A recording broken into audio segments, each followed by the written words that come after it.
समुद्र किनारे एक गांव में कृष्णाबाई नाम की बूढ़ी माता रहती थी। वह भगवान श्री कृष्ण की परम भक्त थी। वह एक झोपड़ी में रहती थी। कृष्णाबाई का वास्तविक नाम सुखिया था, पर कृष्ण भक्ति के कारण इनका नाम गांव वालों ने कृष्णाबाई रख दिया। घर घर में झाड़ू पोछा, बर्तन और खाना बनाना ही इनका काम था।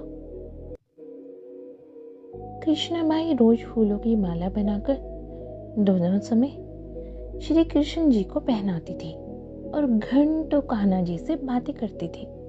लोग यही सोचते कि बुढ़िया पागल है।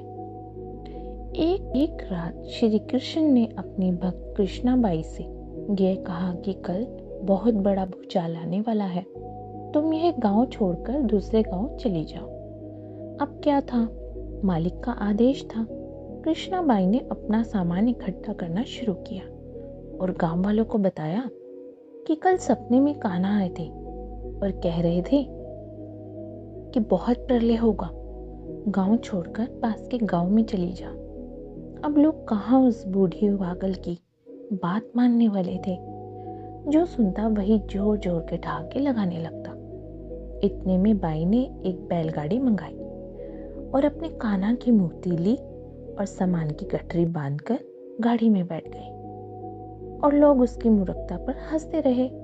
बाई जाने लगी। अपने गांव की सीमा पार कर अगले गांव में प्रवेश करने ही वाली थी कि उसे कृष्ण की आवाज आई, अरे पगली, जा अपनी झोपड़ी से वे सुई तो ले आ जिससे तू माला बनाकर मुझे पहनाती है। यह सुनकर माई बेचैन हो गई और तड़प गई कि मुझसे ये भारी भूल कैसे हो गई। अब मैं कान्हा की माला कैसे बनाऊंगी। उसने गाड़ी वाले को वहीं रोका और बदहवास से अपनी झोपड़ी की तरफ भागी। गांव वाले उसके पागलपन को देखते और खूब मजाक उड़ाते।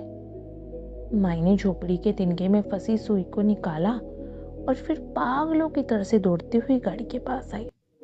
गाड़ी वाले ने कहा कि माई तू क्यों परेशान है, कुछ नहीं होना। माई ने कहा, अच्छा अब चल और जल्दी से अपने गांव की सीमा पार कर। गाड़ी वाले ने ठीक ऐसा ही किया।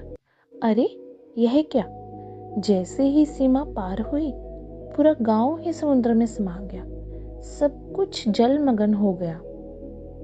गाड़ी वाला भी अटूट कृष्ण भक्त था।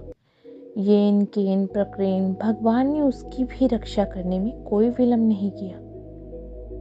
इस कहानी से हमें यह शिक्षा मिलती है कि जब प्रभु अपने भक्त की एक मात्र की सुई तक की इतनी चिंता करते हैं तो वह भक्त की रक्षा के लिए कितने चिंतित होते होंगे। जब तक उस भक्त की एक सुई उस गांव में थी, पूरा गांव बचा हुआ था। इसलिए कहा जाता है कि भरी बदरिया पाप की बरसन लगे अंगार, संत न होते जगत में जल जाता संसार। अर्थात अगर इस दुनिया में संत और अच्छे व्यक्ति ना होते तो ये संसार कब का समाप्त हो गया होता। अगर आपको मेरी ये स्टोरी अच्छी लगी तो प्लीज़ लाइक एंड सब्सक्राइब करें।